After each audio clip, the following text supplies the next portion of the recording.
Welcome back, my friends. Today, we are going to explore one of the most powerful stories in modern history. It is not the story of one king. It is not the story of one empire. It is not even the story of one country. It is the story of a simple game, a game played with one ball, two goals, and people from every corner of the world, every 4 years. Something unusual happens. Streets become quieter. Families gather around screens. Friends sit together in homes. Café, schools, restaurants, and public squares. People wear their national colors. They wave flags. They sing songs. They wait for one whistle, one pass, one mistake, one goal. For a short time, the world seems to stop. This is the power of the World Cup. But here is the question. How did this happen? How did football become more than a sport? How did one tournament become the biggest sporting event in history? And why do billions of people from different countries, different languages, and different cultures care so deeply about one game? To understand that, we need to go back to the beginning. Long before the bright stadium lights, long before television cameras, long before global sponsors, famous players, and millions of people watching online, we need to return to a time when football was still growing. The air was different then. The fields were rough. The crowds were smaller. The sound of the game was simple. Feet hitting the ground, voices calling across open space. A leather ball moving through mud, grass, dust, and rain. Football became popular because it was easy to understand. You did not need to be rich. You did not need expensive equipment. You did not need a special building. You only needed space, a ball, and people who wanted to play. That is one reason football spread so far. A child could play it in a street. Workers could play it after a long day. Students could play it at school. Soldiers could play it during quiet moments.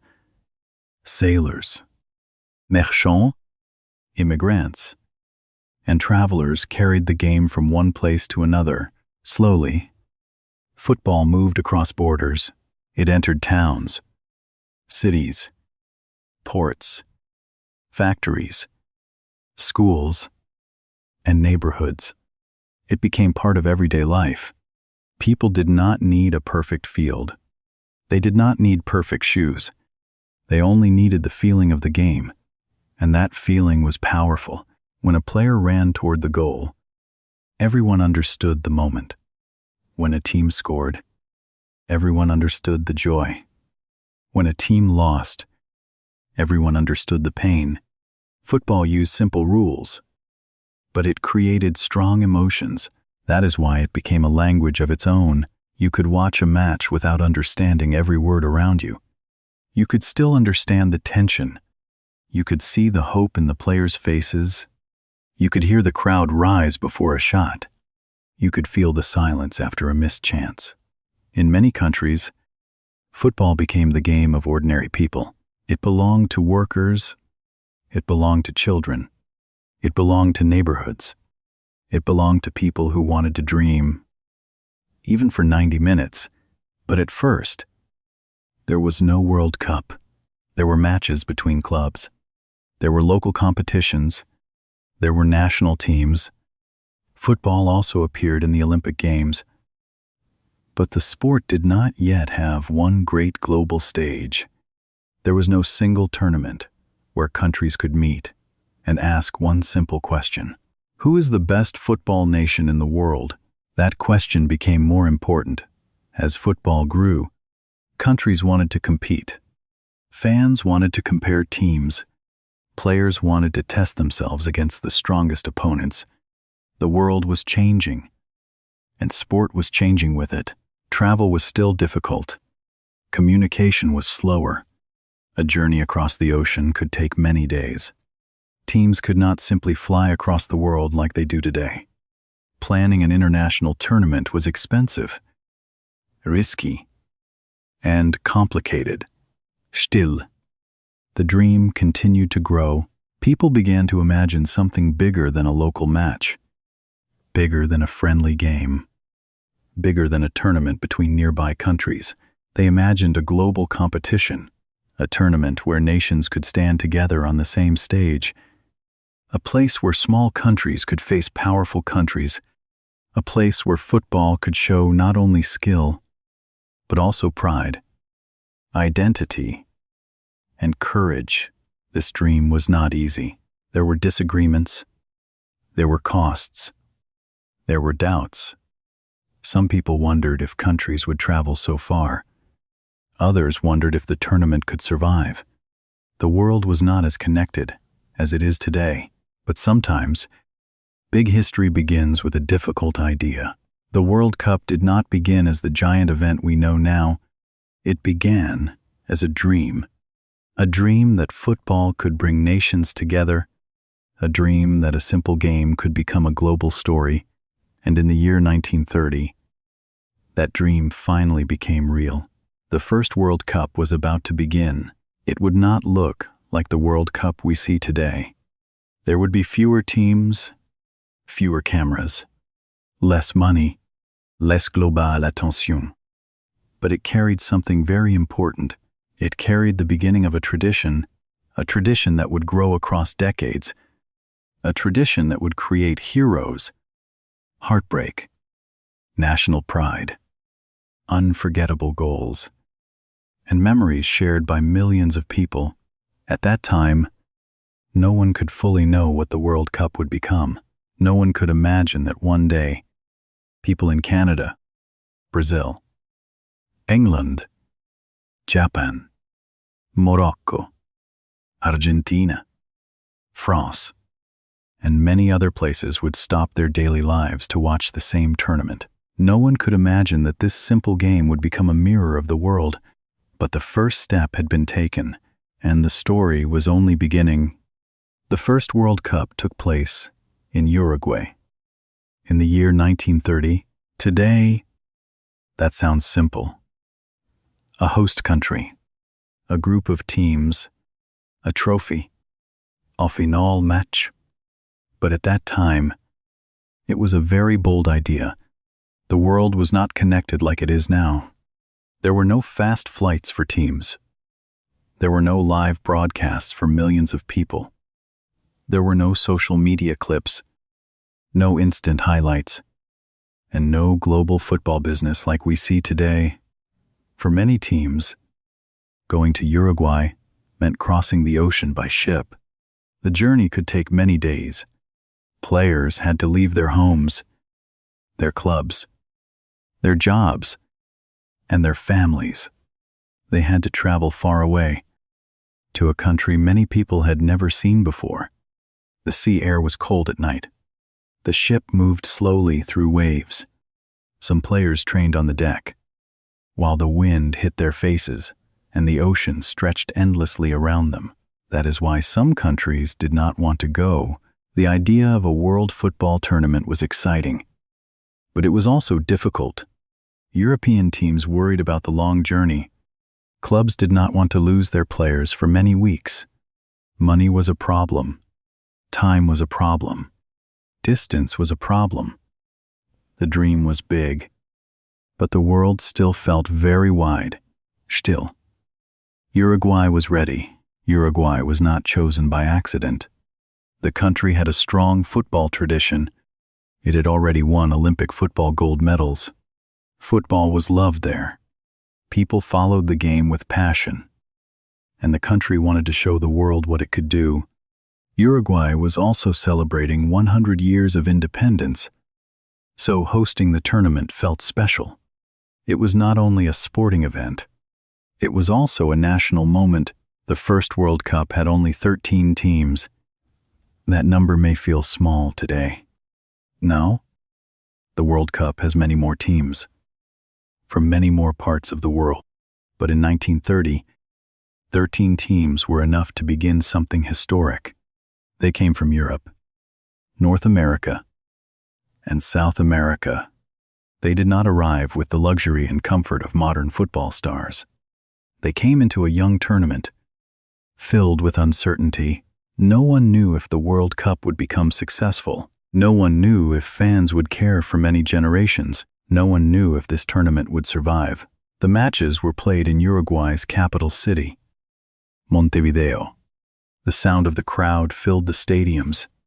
People shouted, clapped, sang, and waited for goals.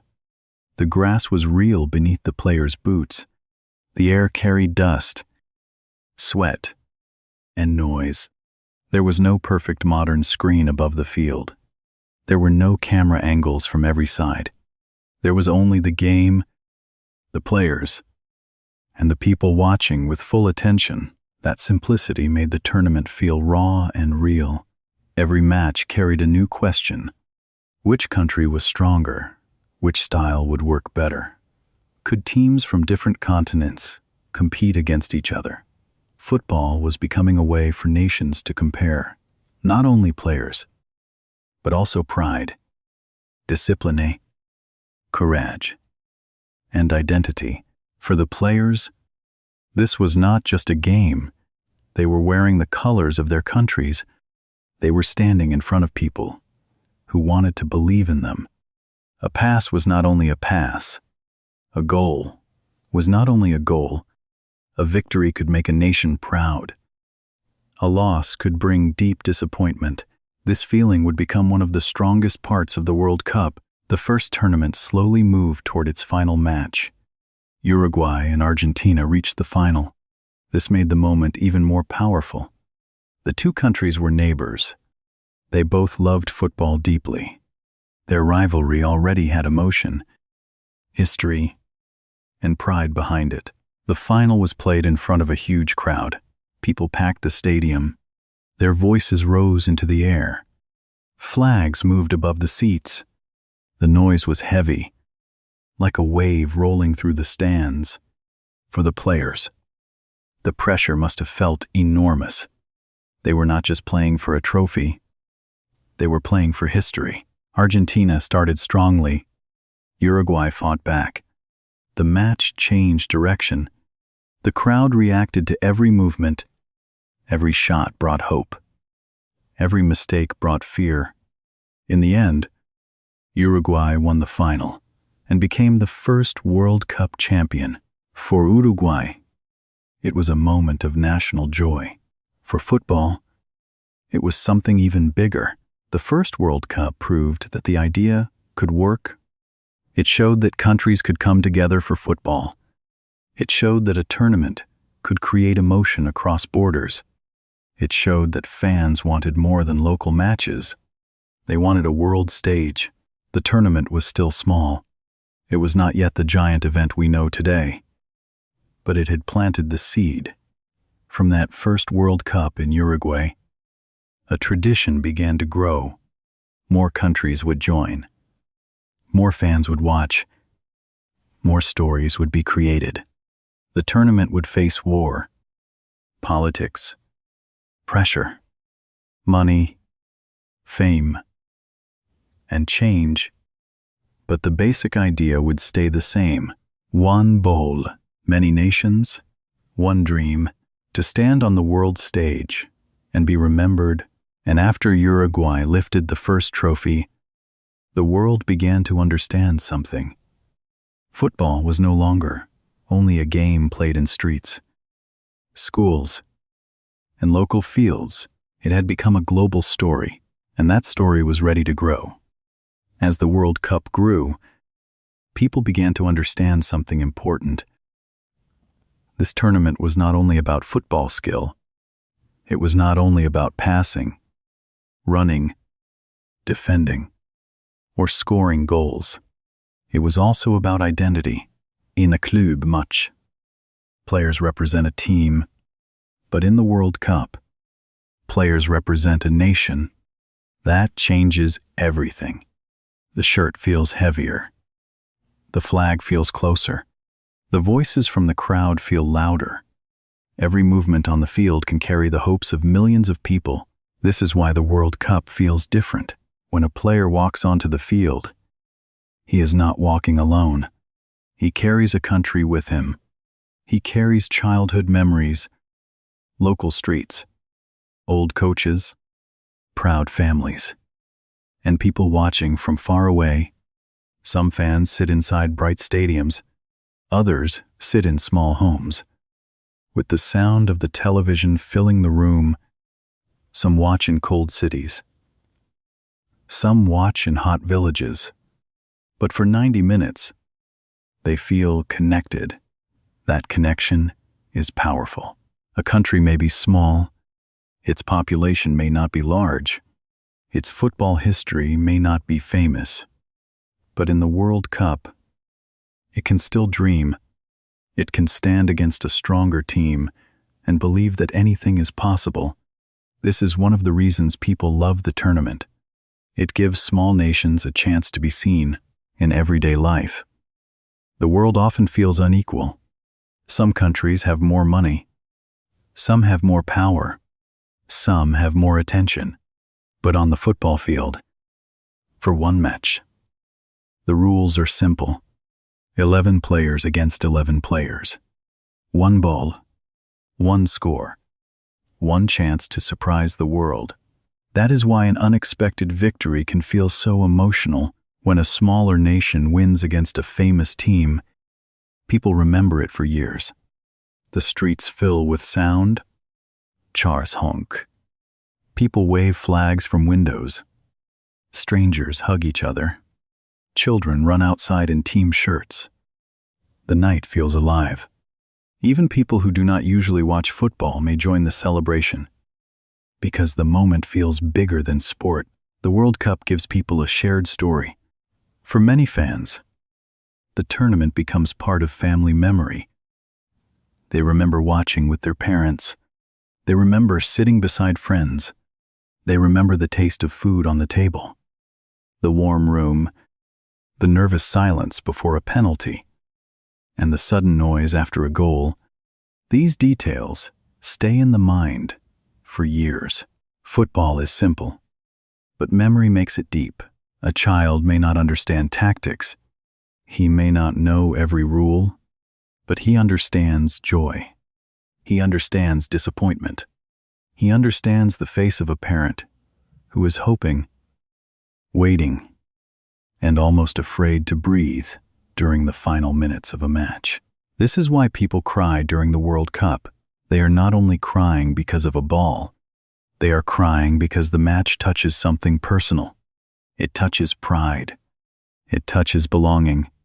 It touches the feeling of being part of something larger than yourself. For immigrants, the World Cup can carry even more meaning. Many people live far from the country where they were born. They may speak a new language. They may work in a new city. Their children may grow up with a different culture. But when the national team plays, old memories can return. A flag, a song, or a goal can bring back the feeling of home. This matters in countries like Canada. Canada is a place where many cultures live side by side. During the World Cup, different communities follow different teams. One neighborhood may cheer for Canada. Another may cheer for Morocco. Brazil, England, Japan, Argentina, France, Portugal, or another country. Cafes become louder. Streets become more colorful. People who speak different languages can still understand the same emotion. Hope does not need translation. A goal does not need translation. A heartbreak does not need translation. That is one reason the World Cup became global. It speaks to people in a way that words cannot always do. It gives nations a stage. It gives fans a reason to gather. It gives ordinary people a moment to feel part of history. But this national pride also creates pressure. When a country expects victory, players can feel the weight. One mistake can be remembered for years. One missed chance can become painful. One loss can make a whole nation quiet. The stadium that was full of songs can suddenly feel heavy. The air becomes still, faces look down. People turn off televisions without speaking. That silence is also part of the World Cup, because the tournament gives joy, but it also gives pain. It gives pride, but it also gives pressure. It gives dreams, but it can also break them, and that is why people keep watching. The World Cup feels real, because it has everything: hope, fear, pride, failure, surprise, and memory. It shows us how much a simple game can mean when a nation believes in it. Every 4 years, countries come to the same stage. Some come to win. Some come to prove they belong. Some come only with a small dream: to survive one more match, to score one unforgettable goal, or to make their people proud. And sometimes that is enough, because the World Cup is not only about who lifts the trophy at the end. It is also about the stories created along the way, the unknown player who becomes a hero, the small country that refuses to give up, the fans who travel across the world, the child who watches one match and falls in love with the game forever. This is the heart of the World Cup. It turns football into identity. It turns identity into emotion, and it turns emotion into history. The World Cup became powerful because of nations, but it became unforgettable because of moments. A tournament can have rules, teams, stadiums, and schedules, but people do not remember schedules for long. They remember faces. They remember goals. They remember mistakes. They remember the sound of a crowd before something important happens. They remember moments that feel larger than life. This is why the World Cup creates legends. A player may work for many years in a club team. He may win many matches. He may score many goals. But one World Cup moment can change how the world remembers him forever. One goal, one save, one run, one pass, one celebration, or one mistake can stay in history for decades. That is the strange power of this tournament. It is short. It happens only every 4 years. A player may get only one real chance. If he is injured, unlucky, or too young, the moment may pass. If he is ready, brave, and calm, he can become part of football memory forever. The pressure is enormous. Imagine walking into a stadium filled with thousands of voices. The lights are bright. The grass is green beneath your feet. The air feels heavy. Your shirt sticks to your skin. You hear drums, songs, whistles, and shouting from every direction. Somewhere far away, millions of people are watching. Then the ball comes to you. For 1 second, everything becomes quiet inside your mind. You do not think about history. You do not think about newspapers. You do not think about the millions of eyes watching you. You only see the ball, the space, and the goal. Then you act. That one action can become history. This is how World Cup legends are made, not only through talent, but through timing. The right player, the right match, the right moment, the right pressure. Names like Pelé, Maradona, Zidane, Messi, Ronaldo, and many others became connected with World Cup history because they gave people images they could not forget. But the World Cup does not only belong to the most famous stars. Sometimes, it also belongs to players who were not known around the world before the tournament began. That is one of its greatest strengths. Every World Cup has surprise heroes: a goalkeeper who saves a penalty, a defender who blocks one important shot, a young player who scores at the perfect time, a team captain who refuses to give up, a substitute who enters the match and changes everything. These stories make people keep watching, because in the World Cup, history can happen at any minute. A match may seem normal for a long time. The ball moves from side to side. Players run, pass, wait, and defend. The crowd makes steady noise. Then suddenly, everything changes. A mistake happens. A player breaks free. A shot flies toward the goal. The net moves. The stadium explodes. People jump from their seats. Drinks spill onto the floor. Hands cover faces. Strangers shout together. In homes across the world, families scream at the same time. A quiet room becomes full of sound. A simple goal becomes a memory that people tell again and again. That is why the World Cup lives beyond the final whistle. After the match ends, people keep talking. They talk at work. They talk at school. They talk in cafes, buses, homes, and online. They ask the same questions. Did you see that goal? Did you see that save? Can you believe what happened? The match becomes a shared memory, and shared memory is powerful. For many people, the World Cup is not only about what happened on the field, it is also about where they were when it happened. They remember the chair they sat in. They remember the weather outside. They remember the people beside them. They remember the feeling in their chest when the final minutes arrived. Some remember joy. Some remember heartbreak. Some remember both. This is why old World Cup moments never fully disappear.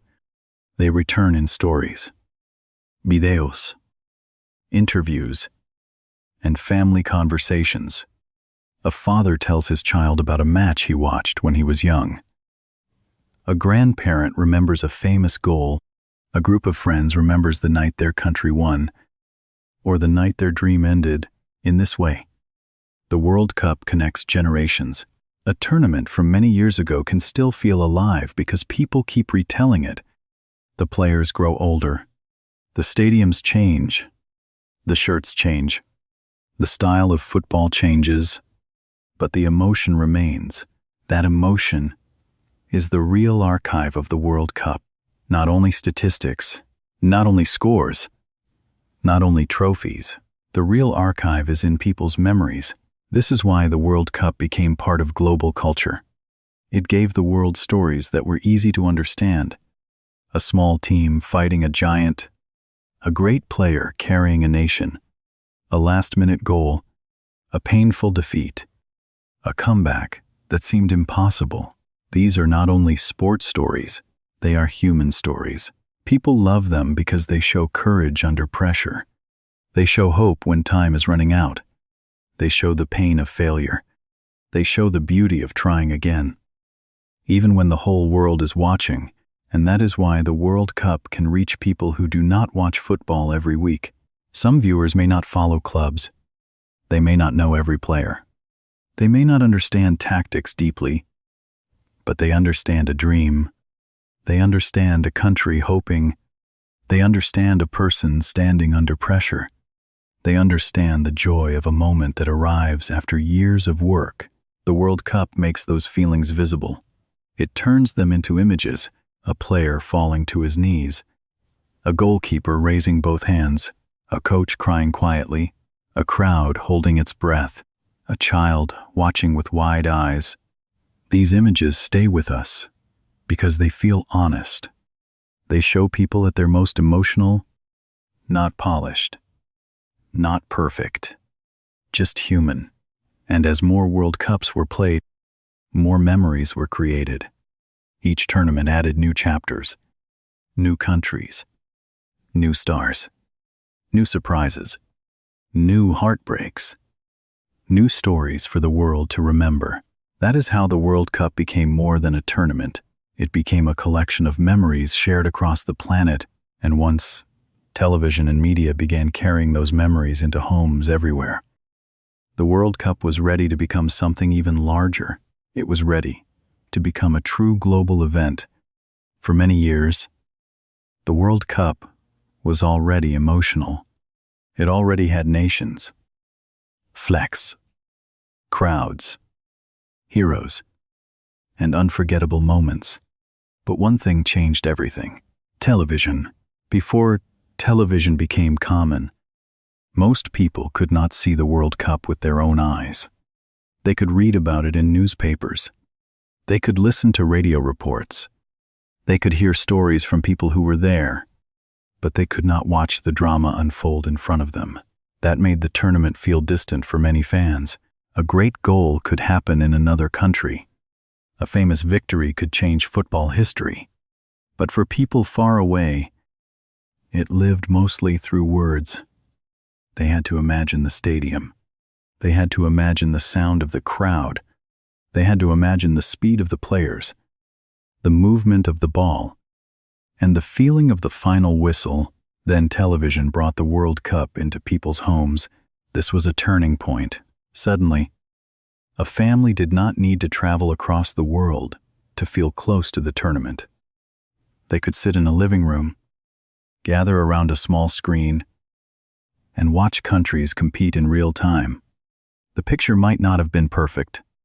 The sound might not have been clear. But the feeling was powerful. The World Cup was no longer only an event for people inside the stadium. It became an event for people everywhere. Imagine a small room at night. The lights are low. A television glows in the corner. A family sits close together. Outside, the street is quiet. Inside, every face is watching the same screen. When the ball moves near the goal, no one speaks. When the shot comes, everyone leans forward. Then the crowd on the television rises, and the room rises with it. This is how media changed football.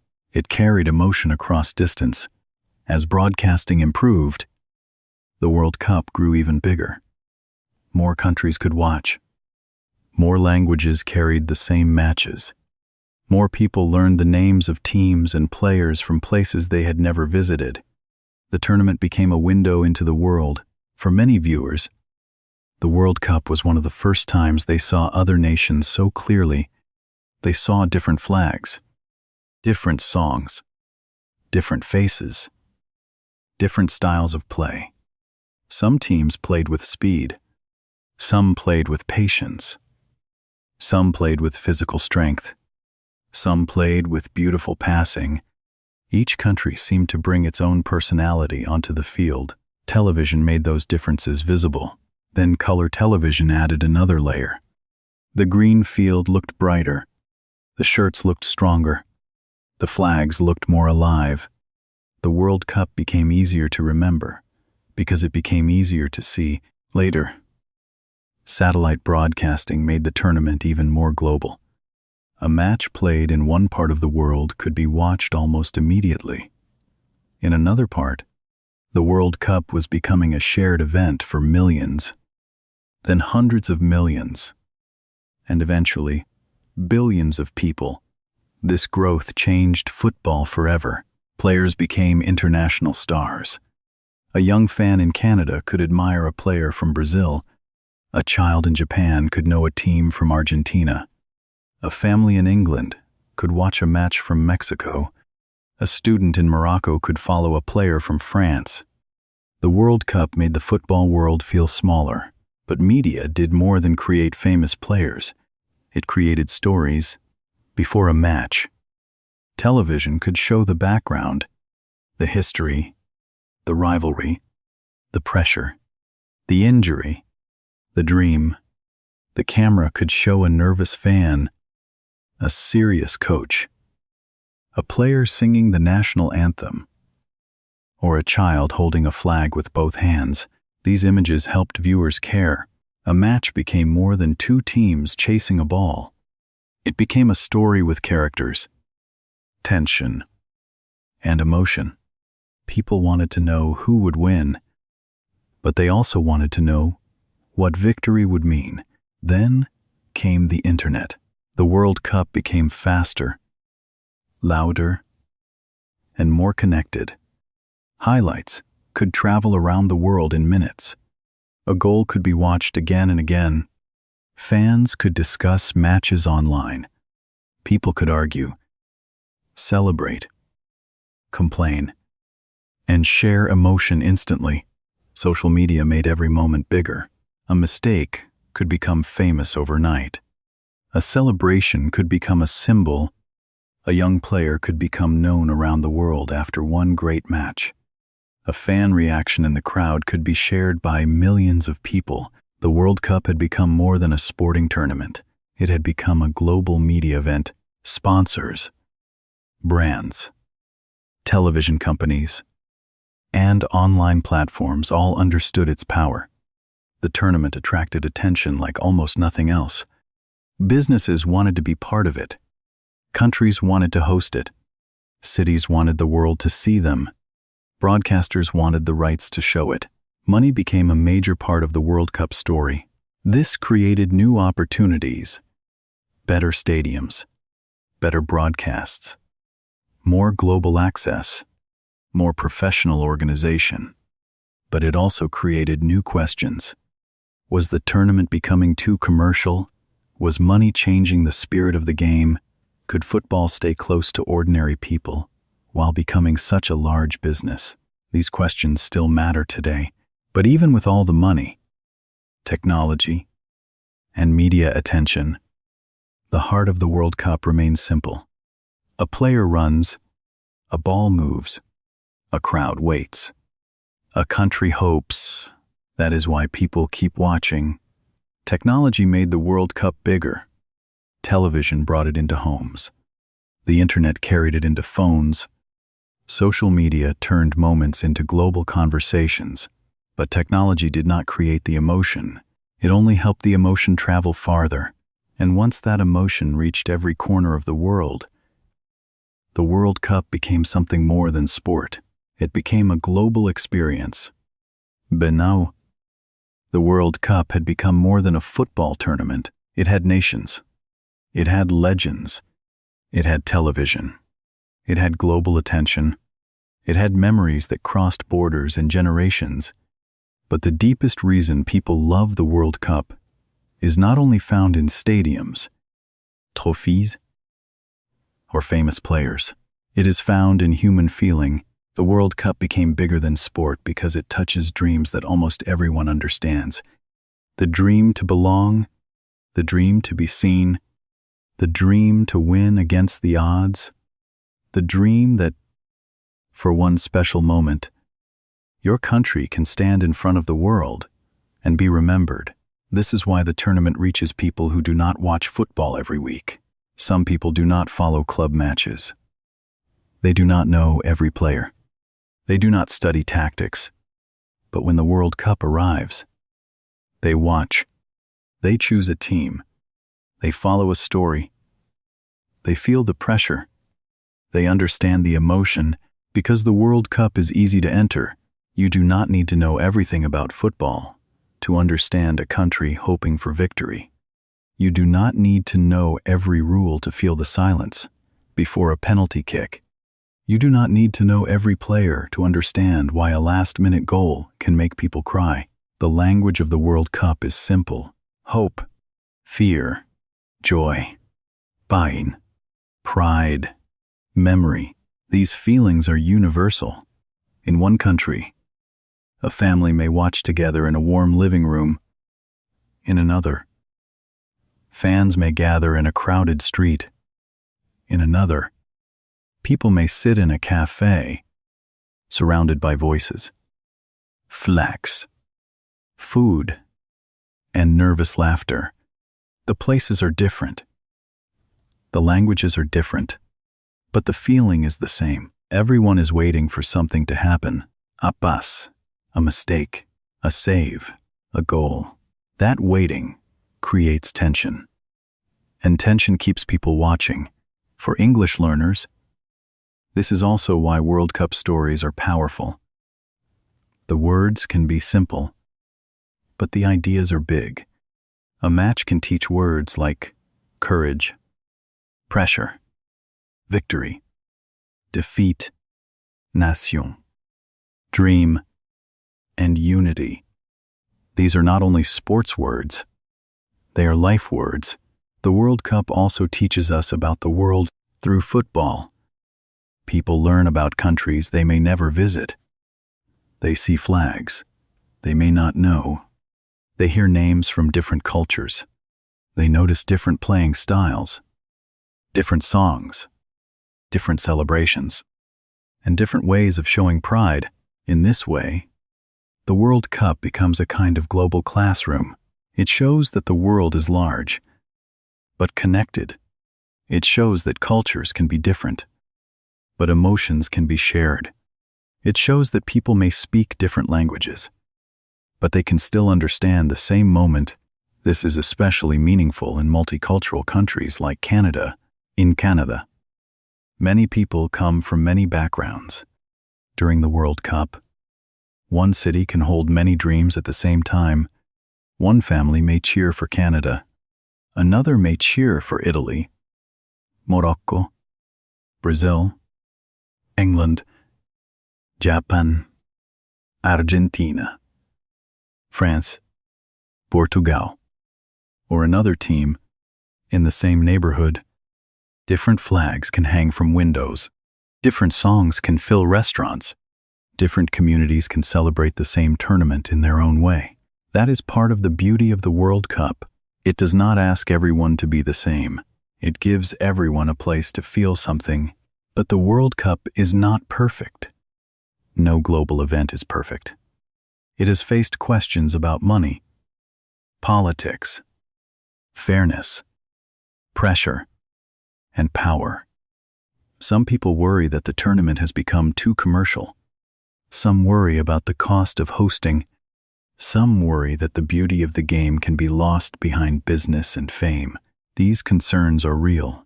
But even with these problems, the emotional power of the World Cup remains strong. At its center, there is still a simple game, a ball moving across grass, players trying their best, fans holding their breath, nations hoping for one more chance. That simple center is why the World Cup survives. It began with a dream that football could bring nations together on one stage. In 1930, that dream was small. Only 13 teams played. The world was less connected. Travel was difficult. Many people did not yet understand what the tournament could become, but the dream grew. It grew through great matches. It grew through unforgettable goals. It grew through television, radio, newspapers, the internet, and social media. It grew through children watching their first match. It grew through families sharing memories. It grew through fans who waited 4 years for one more chance to believe.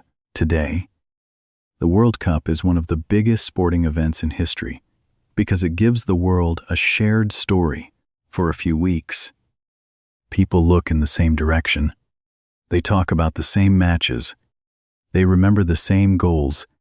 They argue, celebrate, hope, and suffer together. That is rare in a divided world. Maybe that is the real lesson of the World Cup. A simple game can connect people. A simple ball can carry history. A simple match can become a memory for a lifetime. So, when we ask how the World Cup became the biggest sporting event in history, the answer is not only money, media, or famous players. Those things helped it grow, but they are not the heart of the story. The heart of the story is people who play, people who watch, people who hope, people who remember. The World Cup became great because it made the world feel connected, even for a short time. And sometimes, that is enough to make a game become history. Thank you for listening to this story. What did you learn from the history of the World Cup? Write one simple sentence in the comments. You can write, I learned that football can bring people together. Keep listening, keep learning, and I will see you in the next story.